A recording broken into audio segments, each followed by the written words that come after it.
Good afternoon. My name is Tanika Green. I'm the Chief Academic Officer at East Point Academy.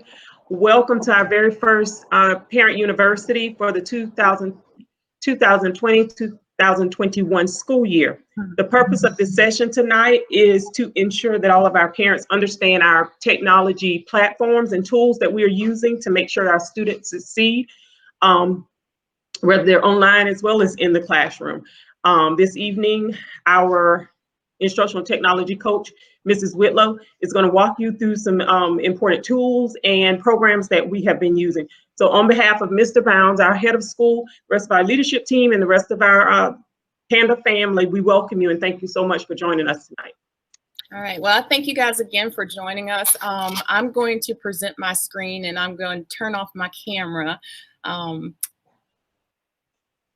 Let's see.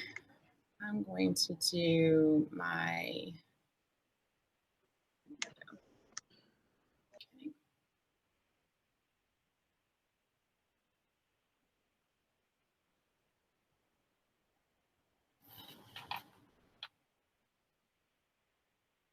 alrighty. So I'm just asking that everyone mutes their mic. Now, if you're on your phone, you should be able to mute your phone too. And we're going to use the chat to ask any questions. And I'll go really slow so I can kind of pause and catch up with you guys. I'm looking on my iPad too to catch any questions that I might have. Tonight's Parent University, we're going to do a Google Classroom tour. So I really can give you the ins and outs of how Google Classroom works.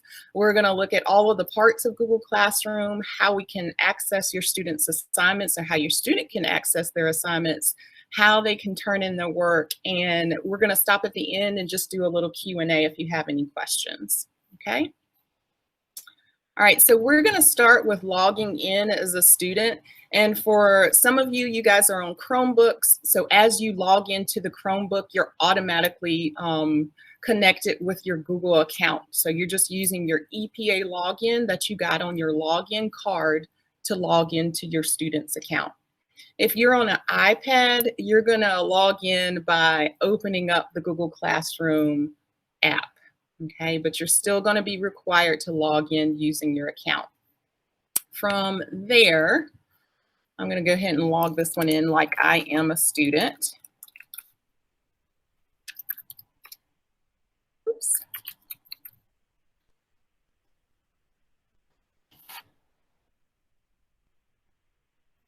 All right, for most of our students, this is what you're going to see on the screen.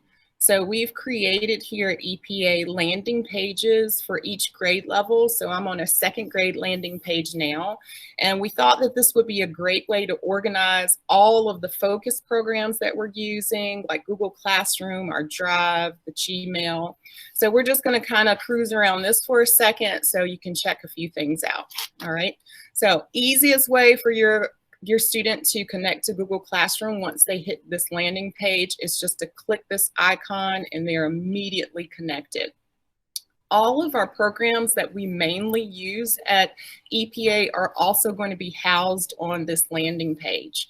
So if an IXL assignment is given or a formative assignment, if they have to access BrainPop Junior, this landing page is going to be the go-to page for all of those assignments or activities that they're doing in class.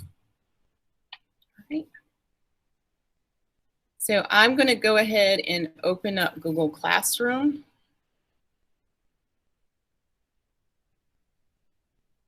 And so it can look a little overwhelming as a parent when you see your student's Google Classroom. We call this the dashboard. And on this dashboard, your student is going to see all of the classrooms that they have joined. So they're going to see their core classes, they're going to see their related arts classes. I even believe Ms. Ham has created a counseling class. So this is where all of those classes are going to be housed. So when you're ready to go into whichever classroom that they are visiting at the moment, you're just going to follow the link. From here, I'm going to show you all of the different parts of Google Classroom. So we're just going to go straight across the top. Okay. And actually, I need to switch accounts here because I am in a teacher account.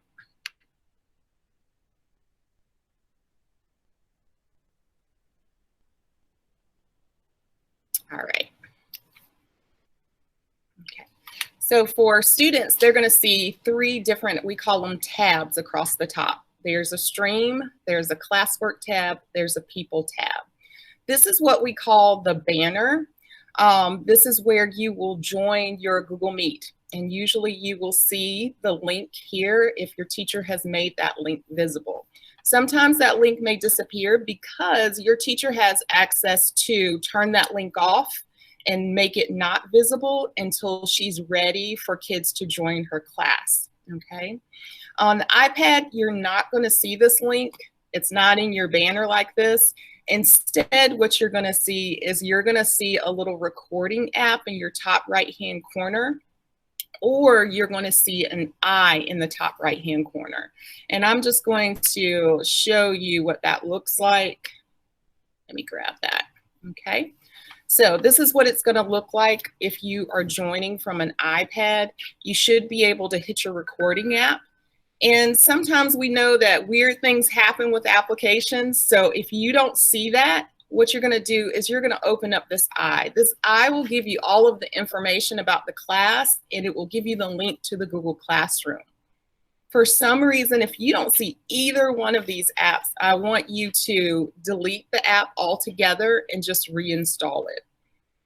Most of the time that does the trick, and it gives you the updates that you need so that you're able to see that recording app and that eye app.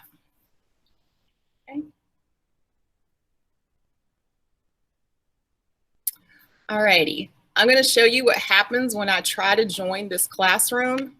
So I'm following the Google Meet link, and this is the error message that I get, that I can't create a meeting by myself.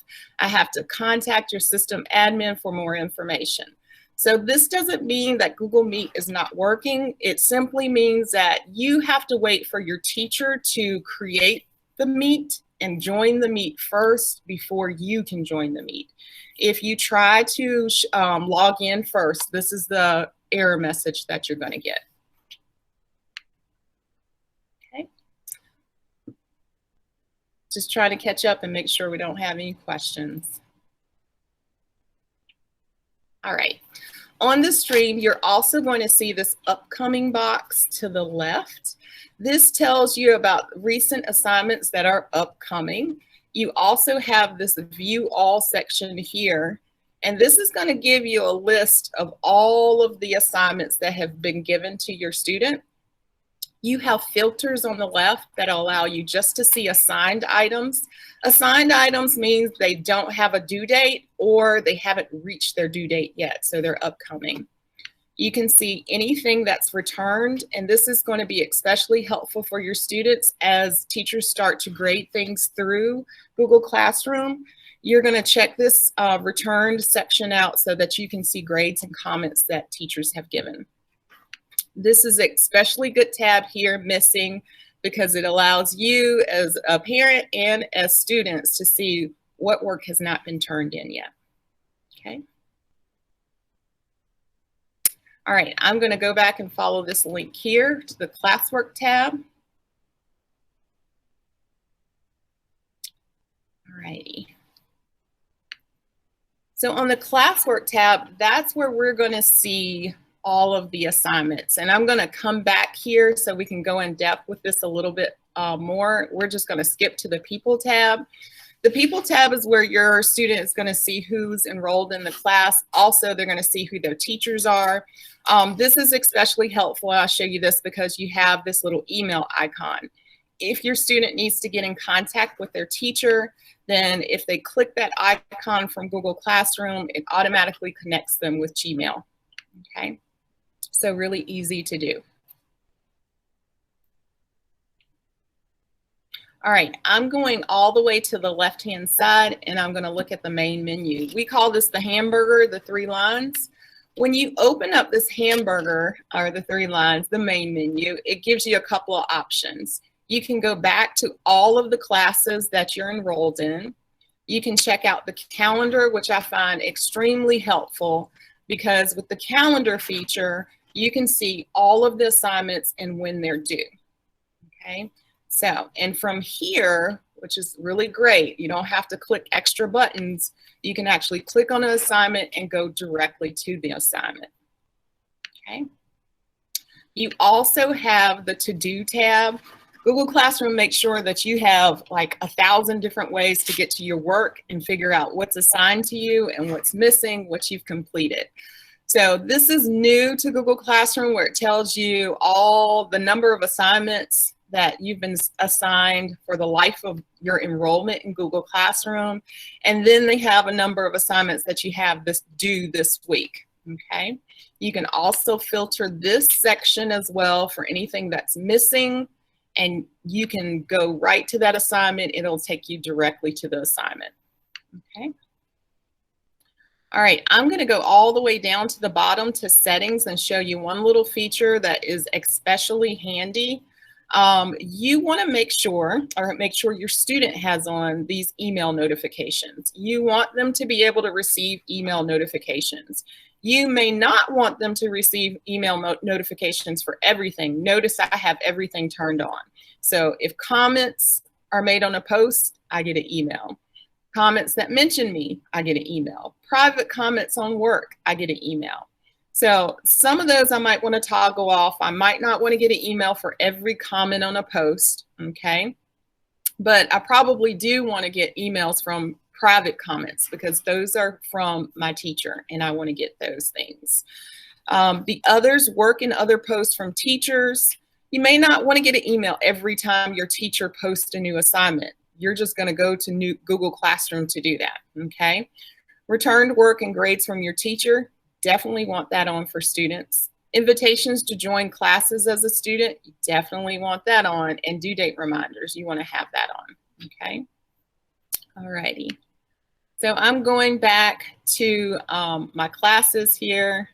I'm going to go back into my Google Classroom training class. And we're going to go to our favorite part, the classwork tab. I want you to pay attention and this is just a training class, Google Classroom, but with the teachers that you have, they're either going to organize their classroom in one of two ways. They're either going to organize it by the week and have the date, or they're going to have it organized based on whatever unit that you're working in. So I think it's especially helpful if you're not sure, or if it looks like that the Google Classroom does not have a distinct way that it is organized, to touch base with your teacher to make sure that you understand what's happening and how it's organized. All right. The iPad, let's look at the topic filters. So topic filters are to the left here. The iPad has these filters on the top right. Okay, and they look like lines that are forming an arrow, and that's how you're going to get these filters. This is helpful because if I'm just looking at this week's work, then I can just filter for that. As the weeks go on and months go on, it gets kind of a little overwhelming because we're going to see a lot of stuff coming in Google Classroom. So being able to filter this by topic, and if you need to go back and find something, being able to filter this by topic is going to be very helpful.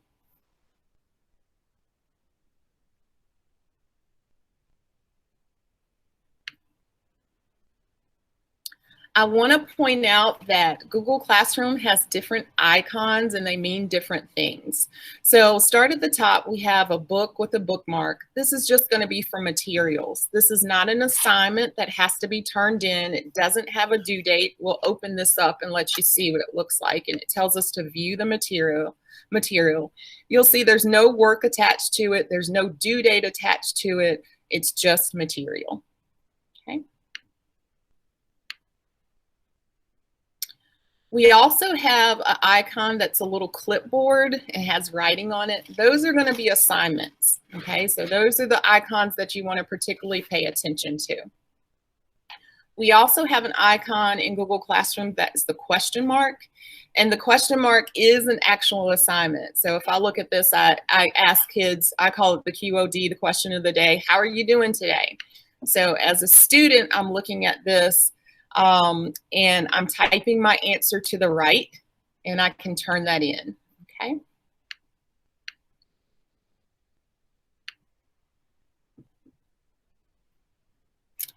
I do want to look at the top of the assignments and just notice we have some breadcrumbs to take us back to different places. So it's here that I can view my work again. Remember I said Google Classroom has thousands of places that you can go to make sure that you know what work is assigned, what work is returned, and what work is missing. So if you have some color coding going on here, red pops out to you, you know immediately that those things are missing. And you can also filter for that if you just want to look at those things, okay? You can also join the Google Meet from this page. You can access that calendar that I showed you earlier. And that class drive folder, this is going to be for, it's like our cloud storage. So every assignment that is given to your student is housed in their Google Drive. All right, so I am going to look at a couple of assignments and show you what they look like from your student's view. So I'm going to go into this first figurative language assignment. Notice when it opens up, it doesn't fully open the assignment. It's just giving me a little preview. I can see that the assignment is due tomorrow. I can see that it has been assigned. If it's green, it's good. That means that there's either no due date or the due date has not approached yet. Okay. So I'm going to open that assignment up all of the way, and I can see all the different parts from here. Now I can see how much the assignment is worth. I can see when the assignment is due. I can see what work is attached to it, and I get that great little turn-in button and private comments. In those private comments, that's going to be where the teacher is able to give some feedback to students. All right, so I'm going to open up this particular assignment. This is an assignment that was assigned using Google Docs. So that's one of the apps that we use to easily share work with students and have them to complete work. So if I look at the assignment like this, it's already attached. My teacher just wants me to take this quiz and to fill in what my score was. I'm just going to pretend like I did this. I did pretty good. All right, I'm done with that. I'm going to close it out. Now, this assignment is already attached for me. This is how my teacher gave me this assignment. She created one just for me, and it's already attached. Now that I've completed it, I'm simply going to hit the turn-in button, okay? And it will ask me, are you sure you want to turn it in? I do. So I will click it one more time, and now the assignment has been submitted to my teacher. Now, if for whatever reason my teacher gives me some feedback and she says, you need to redo this, or I figure out I'm missing something, I need to take this back and make some corrections, then I'm going to hit the unsubmit button, unsubmit one more time, and now it belongs to me again. I can go in and edit and make changes, and I can turn it back in again. There is no limit to the amount of times that this can happen, okay? All right, I'm going to show you a different type of assignment and how to turn that in. So we're looking at word sounds here. Notice that it is in red. It's telling me it's missing. It was due today at 2:55 and I haven't turned it in yet. So I'm going to open up this assignment all the way. And it looks like this is an assignment that my teacher gave to me that's from Cami. Okay, so Cami is going to be our annotation tool. It allows us to take PDFs and take those sheets and be able to write on top of them using our computer. Okay, so I'm going to open that up. And notice that this opens up a little bit differently. And in the right-hand corner, it tells me to open it with Cami. Okay. So I'm going to open that up here, and Cami is installed on every Chromebook. And if you are on an iPad, you don't need Cami because you have a built-in editing tool. So if you're on an iPad, you're simply going to open up the assignment, and there's a little pencil that allows you to edit so you can write right on top of the PDF. Okay. For us that are on Chromebooks or you're on a laptop, we need the special program Cami to be able to do that. So the tools on the side are all the things that students are able to do in Cami. Sometimes these tools look limited because teachers have the option to just say, I want kids to be able to draw because that's what I want them to be able to do. That means all of these tools are going to disappear and they're just going to have the option to use the drawing tool. Okay, so we've got different colors. My teacher wants me to circle the A's. Okay, so I'll go through and I'll circle the A's using the drawing tool. Okay, and then once I'm done, in the top right hand corner, there's a turn in button there. All right, so I don't even have to go back to Google Classroom with this particular assignment and turn it in. I can turn it in straight from Cami. So I am going to click the turn in button and it tells me what I'm turning in. Right now it tells me I'm not done. I haven't turned it in yet. All right. And I want to go down here, and we teach students to look at this here because it says there's 2 unsaved changes. That means when the student turns this in as is, it's not going to record these changes that they made. So what I want to do is I want to make sure that this is saved. So I'm going to click the Save Now button.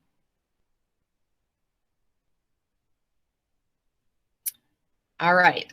This is what I teach kids to look for. We want to make sure we've got that check mark and that all changes are saved. And once we have that done, now we can click that purple turn in button.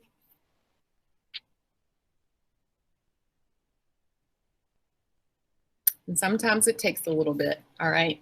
And we see the same kind of setup here. It's turned in, but if I need to unsubmit it and do some more work on it, I can do that too, okay? And if I go back to word sounds, and I'll go back to that, that assignment.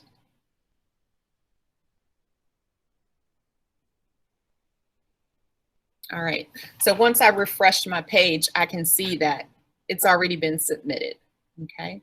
There's no extra step for me to do. And so we have been encouraging teachers to use Cami when they're using PDF and to assign it through Cami to take away that extra step of the turn in button, doing it double, okay?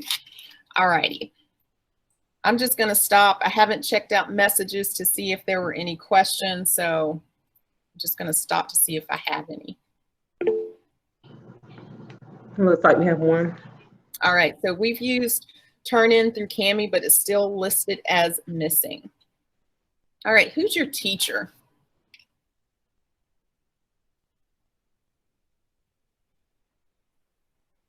So one little piece of feedback that I would give you about that is just to make sure that you have, where I click that save button, to make sure all the changes have been saved.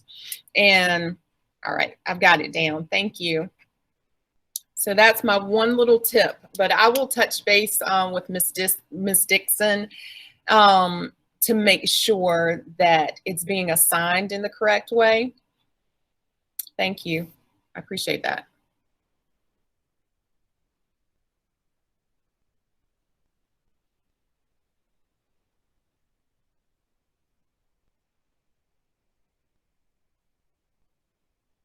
All right. Just kind of hanging out here to see if you had any questions. All right, so why are some of the icons grayed out and why are some of them colorful? That is a great question. And we'll go back and look at those. Okay, so notice that when we started that these were green, okay? They were green when we started because they were assignments that we had yet to do, okay? Once something has been turned in, then they gray out. And because this is a material, there's nothing to turn in, is not an assignment, is automatically gray. That's a new feature in Google Classroom as well. Sometimes the turn in button doesn't appear. What does that indicate? For Cami, the turn in button doesn't appear if they don't assign the assignment in Cami. So that's something new that we're going to make sure that all teachers are doing so that you see that turn in button. I'm trying to eliminate that extra step for you guys, or else you have to turn it in the original way that I showed you, the first way. I hope that makes sense. Okay, thank you.